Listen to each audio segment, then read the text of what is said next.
Olhe para o seu vizinho agora. Se você tiver vizinho, se não tiver, você olha para quem você quiser. Diga, não precisa perguntar.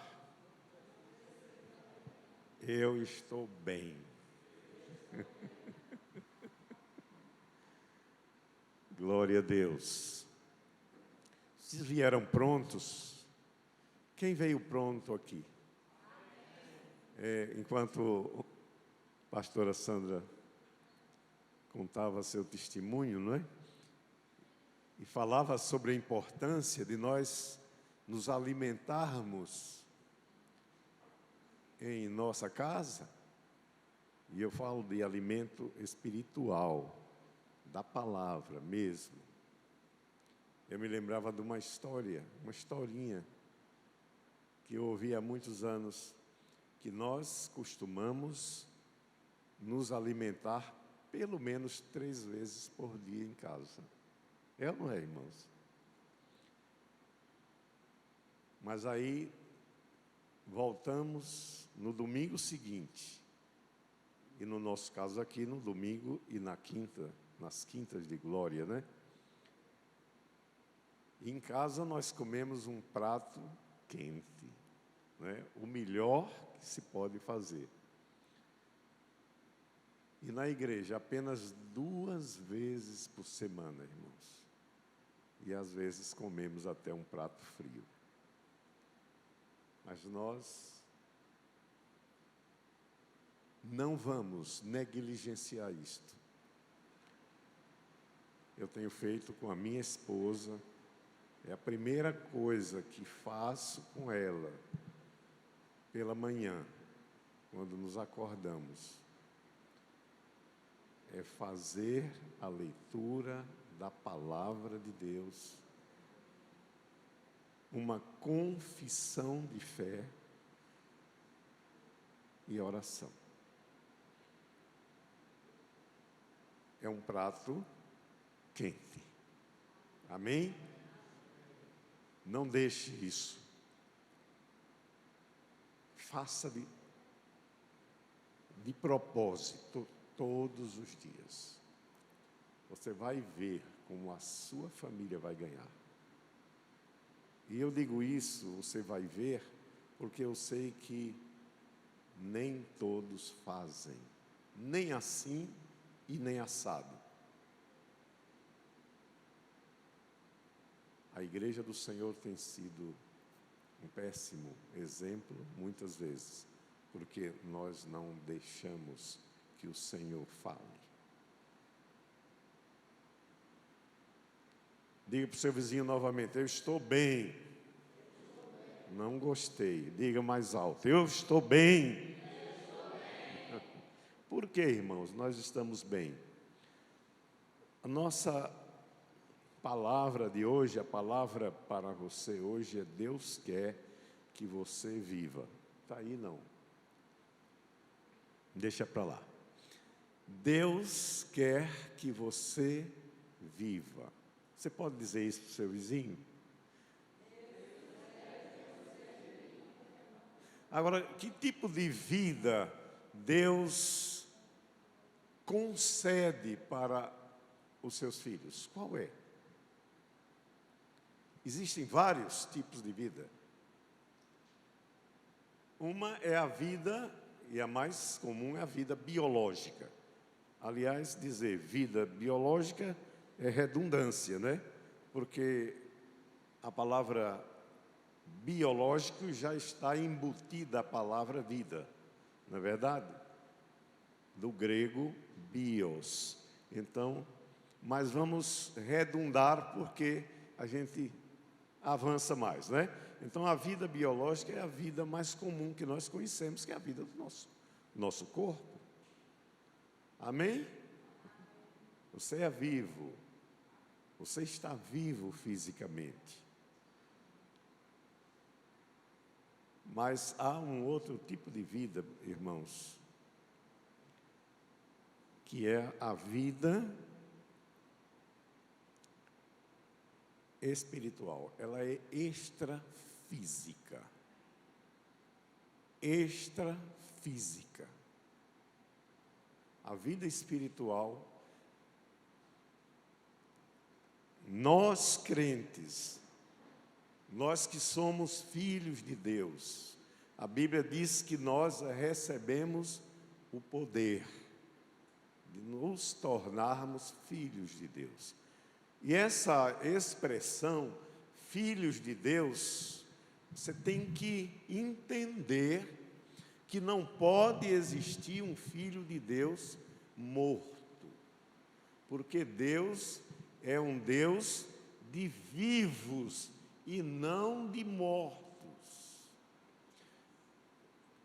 Deus surpreendeu Moisés na sarça ardente, falando a Moisés, está lá no livro de Êxodo. Ele surpreende Moisés e se identifica como Deus de Abraão, de Isaque e de Jacó.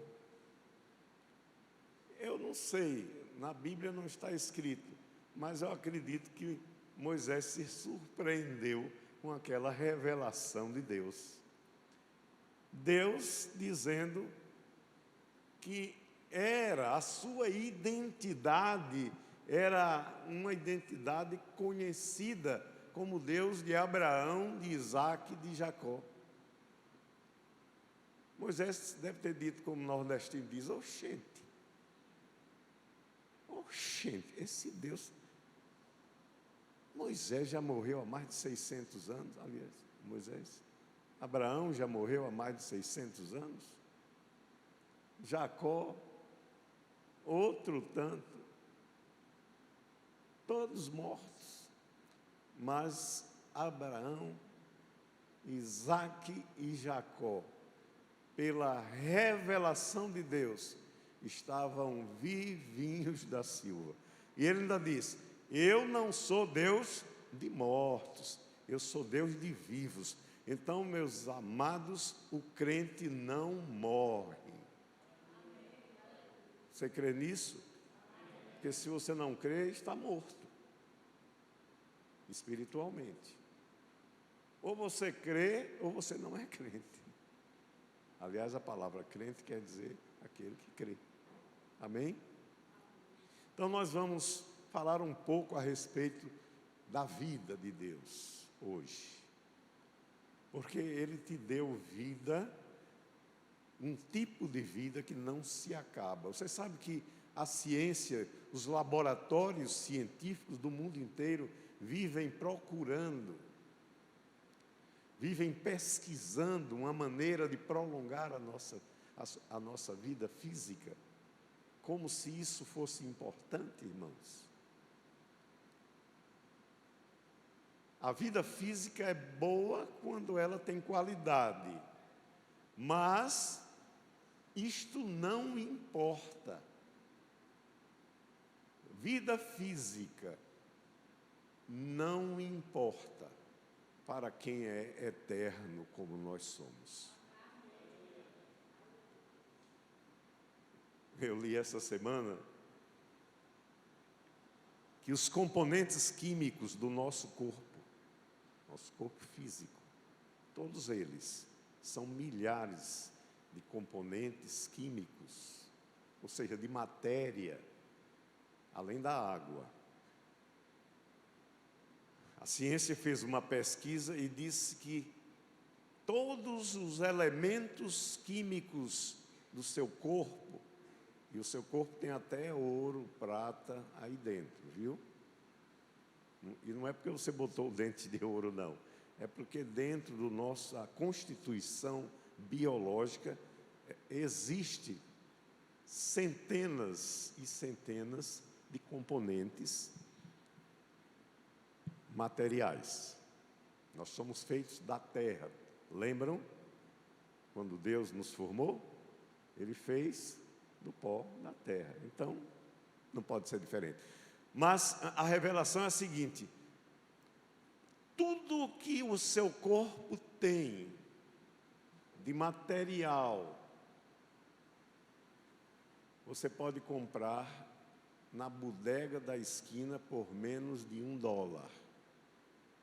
Você acredita nisso? Então você pode olhar para você assim e dizer, puxa vida, eu pensei que eu tinha um valor, né? Extraordinário. Menos de $1, meu irmão.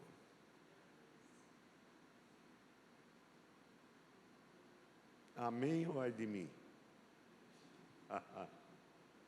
E sabe, às vezes a gente dá tanta importância a este corpo físico, fazemos tantos exercícios, esquecemos até que o apóstolo Paulo disse que o exercício para nada aproveita, né? Mas não deixe de ir para a academia, não, pode ir, não se preocupe, você tem dinheiro para pagar, pode pagar, não tem problema. Aliás, nós temos aqui o filho de Sandra e do pastor Jair, ele quer ganhar o nosso dinheiro nessa área, né? E sobreviver. Ele é profissional nisso. Sim, mas voltando ao assunto, né? Então, esse tipo de vida que nós desfrutamos e devemos desfrutar bem, nos alimentando bem, etc., para sustentar essa estrutura que não vale nem $1, mas é preciso. Ele é sobrepujado por um tipo de vida que vale muito mais, porque Jesus disse que a sua alma vale mais do que o mundo inteiro. Então nós estamos falando de coisas extraordinariamente distantes. Primeiro, um corpo físico que não vale $1. Segundo, uma alma sobrenatural que vale mais do que o mundo. Tá bom? Esse é o assunto que nós vamos conversar hoje, tá bem? Amém. Aleluia. Falar nisso, nosso corpo é feito mais ou menos 70% de água, então vamos tomar um pouco.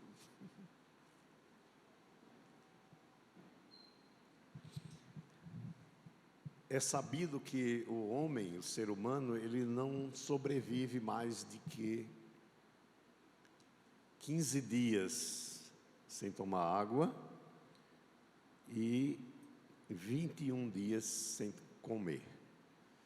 Há exceções, não é? O próprio Cristo passou 40 dias, então ele e Jesus ele tinha um corpo físico igual ao nosso. Amém? Amém, irmãos? Quantos sabem que Jesus tinha um corpo físico igualzinho ao meu e ao seu? E ele suportou 40 dias. E Satanás sabia que ele estava no limite.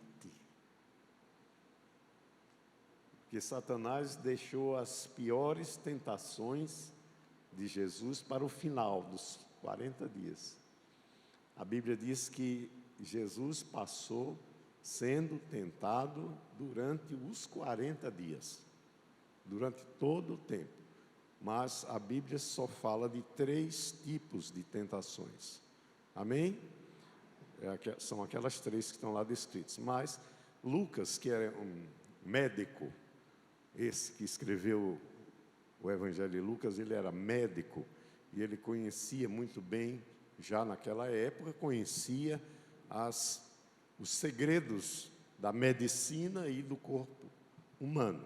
Então, aquilo que ele descreve nas tentações de Jesus é a realidade científica da época. Jesus estava no limite. Jesus estava no fim das forças.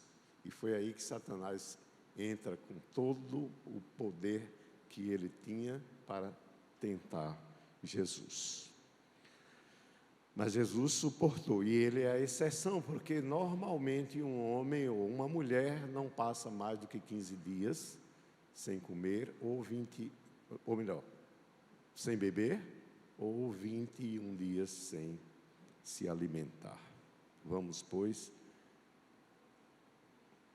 alimentar direitinho o nosso corpo, não é? E eu quero chamar a atenção, não para a vida biológica, já falamos um pouco sobre ela, mas para a vida espiritual, que é sustentada pela pessoa de Cristo. Diga, eu estou em Cristo. Paulo fala que Cristo é o vínculo da perfeição. Algumas outras traduções bíblicas dizem que Jesus é o elo da perfeição. Imaginemos uma corrente e os elos desta corrente. Nessa corrente entre eu e Deus, só existem 3 elos. Um sou eu mesmo, o outro é Deus, e o terceiro é o Filho de Deus. Então, toda a obra de Jesus, todo o ministério de Jesus, todo o sacrifício de Jesus, sua morte na cruz, foram concebidas ou concebidos para que Jesus se coloque entre eu e Deus. O propósito foi este: Jesus Cristo é o elo indissolúvel, é o elo perfeito, é o vínculo perfeito que nos aproxima novamente de Deus. Por que novamente? Porque um dia os nossos ancestrais, Adão e Eva, se desligaram, romperam o elo. Era Adão o elo. Por isso que a Bíblia diz que não foi Eva quem pecou, porque o elo foi confiado a ele.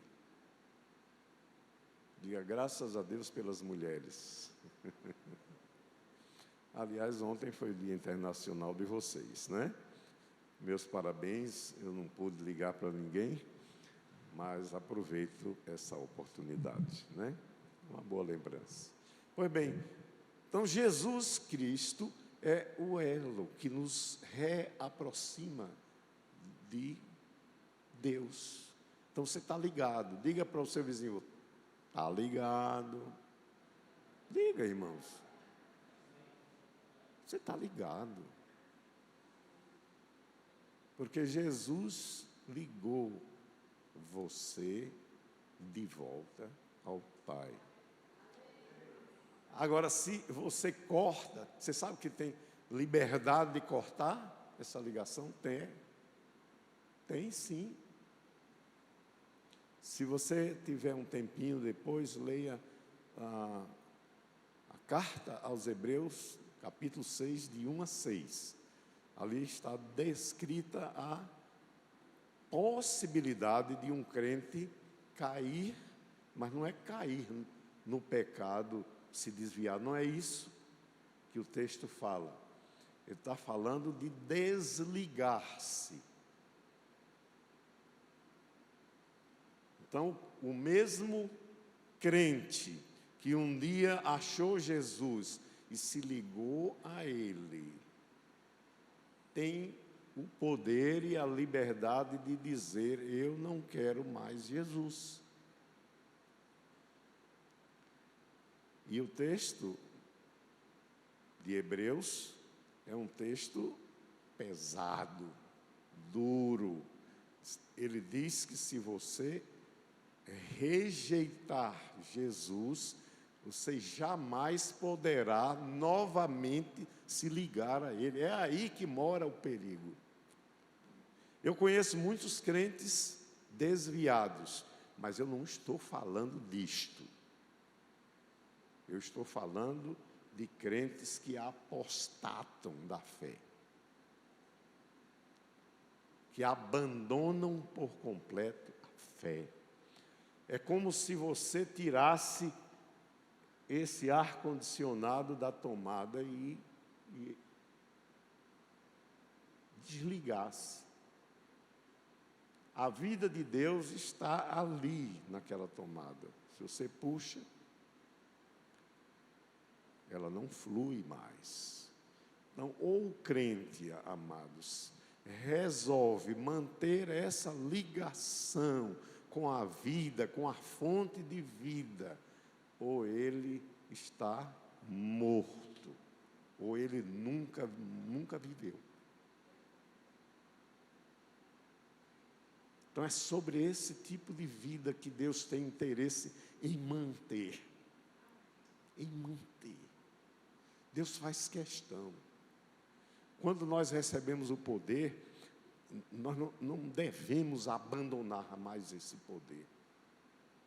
Esse poder deve ser cultivado, deve ser cada vez mais forte, poderoso, para mantê-lo firme. É assim. O crente não pode andar para lá e para cá, não, irmãos. O crente tem que estar comprometido com a vida.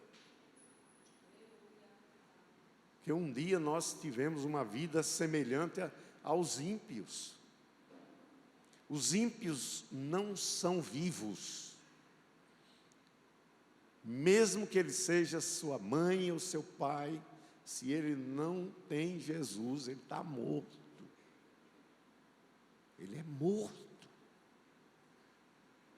Então, se você tem um parente que não é filho de Deus, que não recebeu o DNA de Deus, que não aceitou Jesus como Salvador, olhe para ele com preocupação, porque ele está morto, fedorento espiritualmente. A fonte de vida, não existe outra. A única fonte de vida verdadeira e eterna é Deus. Ou nós estamos ligados com Ele, ou estamos, deixa eu usar a palavra que todo mundo entende, ou estamos ferrados. E nós não precisamos estar ferrados. Nós precisamos estar ligados. Diga, ligados. Amém? Eu não esperava que... Eu fiz até um esqueminha, tem tão bonitinho aqui, irmãos, para falar para vocês hoje, mas a gente já se desviou, né? A vida espiritual, vamos falar sobre as características da vida espiritual para que a gente valorize, entenda melhor, não é? Porque a gente às vezes leva uma vida de crente que não entende o acontecimento, não entende o que aconteceu e não valoriza, por isso não valoriza. Irmãos, eu não deixaria de ser crente por dinheiro nenhum. Por dinheiro nenhum. Cada dia mais eu valorizo este fato de estar ligado à fonte de vida. É a minha esperança, irmãos. E eu faço questão de estar cada dia mais ligado no Senhor. Porque é muito importante que a nossa vida, ela atravesse este tempinho que a gente vive aqui fisicamente, até o dia que a gente finalmente chegue lá. Amém? Mas eu queria dizer uma coisa para vocês, olha, nós podemos viver aqui na terra como cidadãos do reino. O crente precisa começar a fazer de sua vida uma vida do céu aqui. Querem experimentar isso? Gaste tempo com a palavra. Faça esse exercício todos os dias. Descubra os segredos do coração de Deus. Aprenda a usar as chaves do reino. São várias. A fé é uma delas. E um dos grandes segredos espirituais que foram revelados é que a fé é que nos leva de volta ao Senhor E a fé é quem possibilita que nós vivamos nesta terra como cidadãos do céu, sabe? Você pode ser a diferença. Não importa a sua posição social, não. O que você é na vida, quanto dinheiro você tem, não importa. Não é o seu dinheiro que vai fazer a diferença e nem o meu. Nem a minha posição, nem nada disso. O que faz a diferença é o quanto eu estou ligado na fonte. Olhe para o seu vizinho e diga: esteja ligado. Então, essa vida é eterna, essa vida que Deus cultiva e concedeu a nós. Às vezes a gente quer essa vida só para nós, né? E o vizinho, e o parente, e o amigo, que você gosta tanto dele, como é que está, né? Em João 6,40 diz: porque a vontade de meu Pai é que todo aquele que olhar para o Filho e nele crer, tenha a vida eterna. Então a vontade de Deus é essa. Deus tem uma vontade. E quando a gente tem uma vontade é porque não tem aquilo que a gente tem vontade. Mas Deus tem vontade de ter uma coisa e não tem? Tem. A Bíblia está dizendo, em João 6,40, que a vontade de Deus é que você tenha a vida eterna. Ora, se Ele tem vontade, é porque Ele sabe que às vezes você não tem a vida. Está entendendo, irmãos? Está chegando revelação.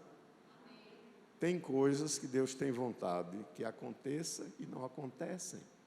Com todo o poder que Ele tem, só nós é que podemos tomar essa decisão. Não brinca com isso. Deus continuará tendo vontade de mantê-lo pertinho dele. Importante. Segunda característica dessa vida que Deus concede: a vida espiritual é abundante.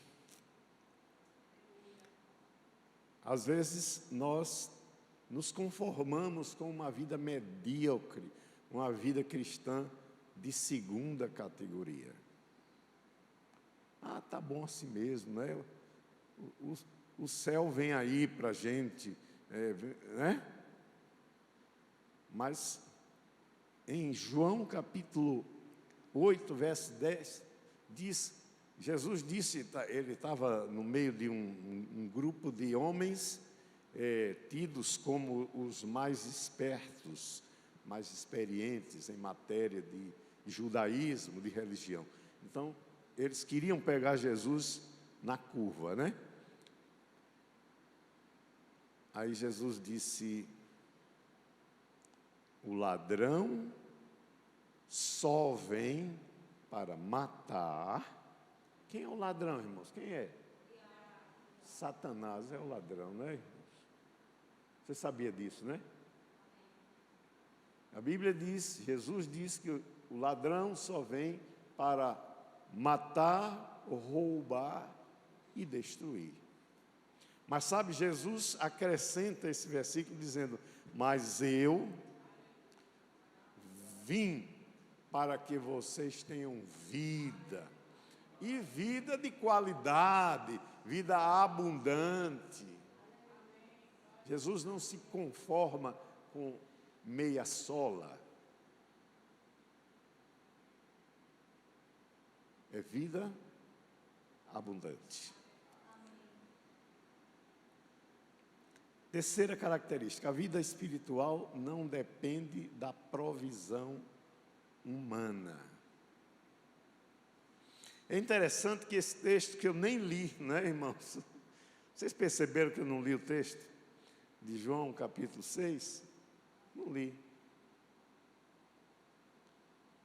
Mas o contexto desse texto aqui fala de duas experiências poderosas na vida de Jesus.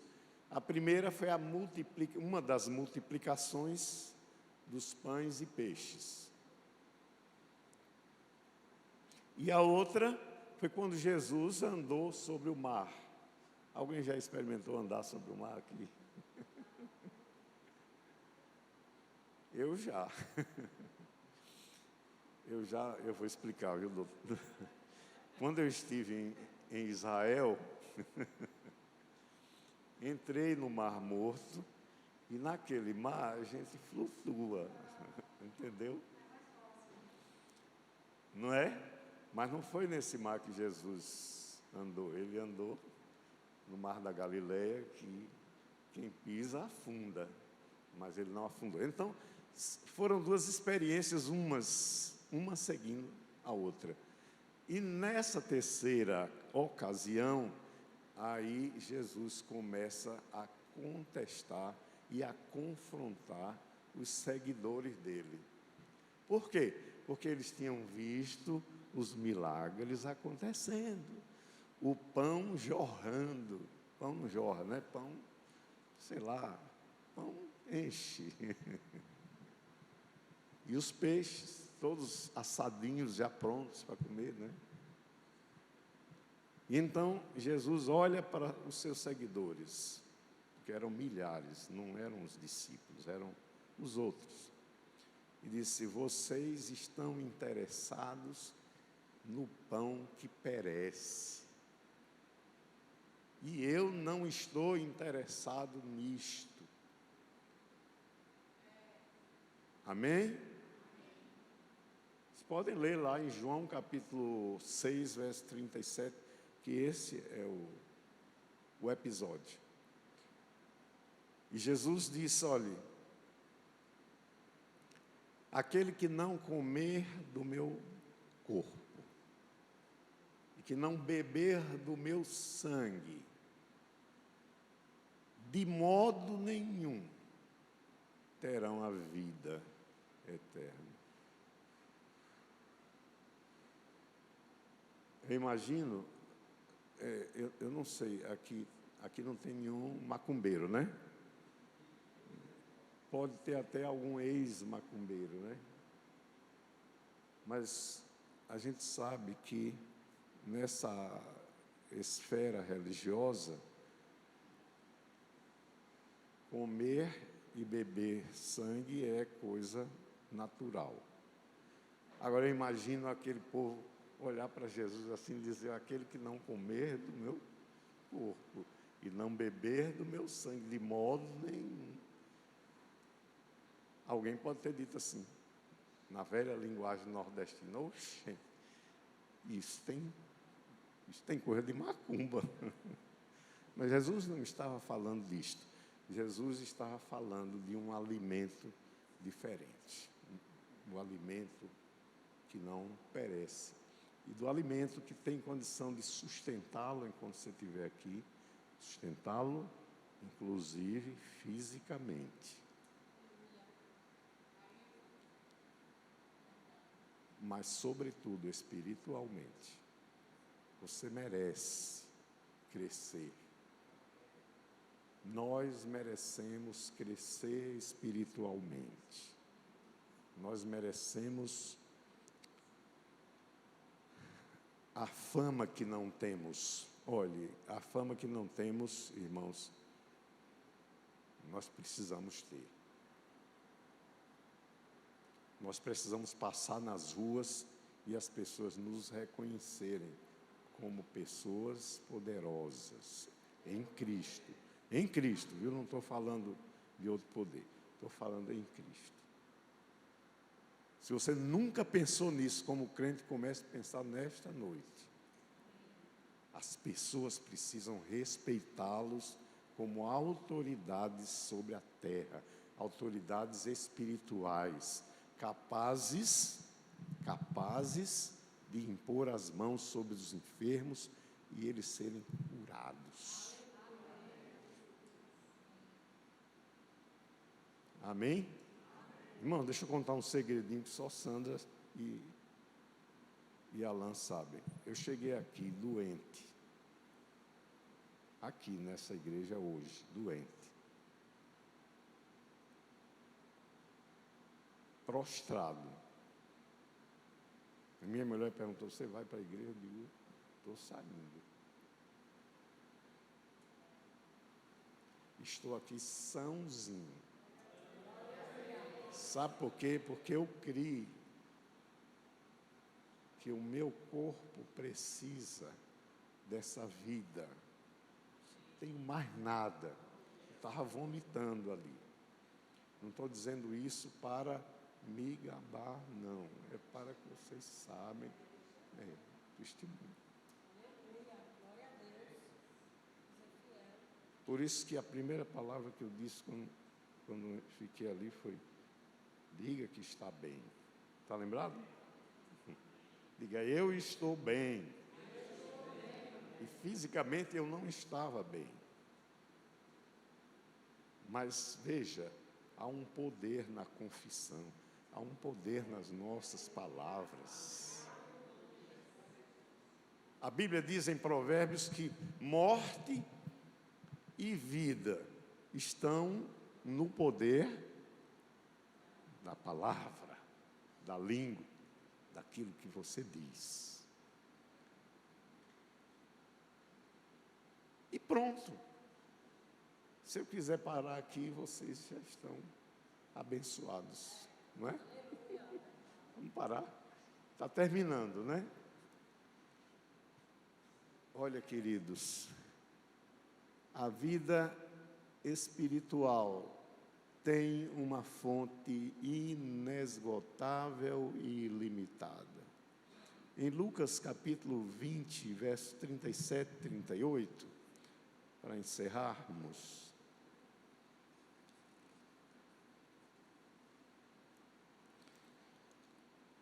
20, 37, 38, diz bem assim.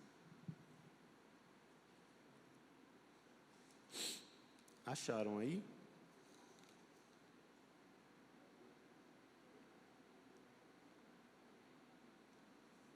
Vamos ler a partir do verso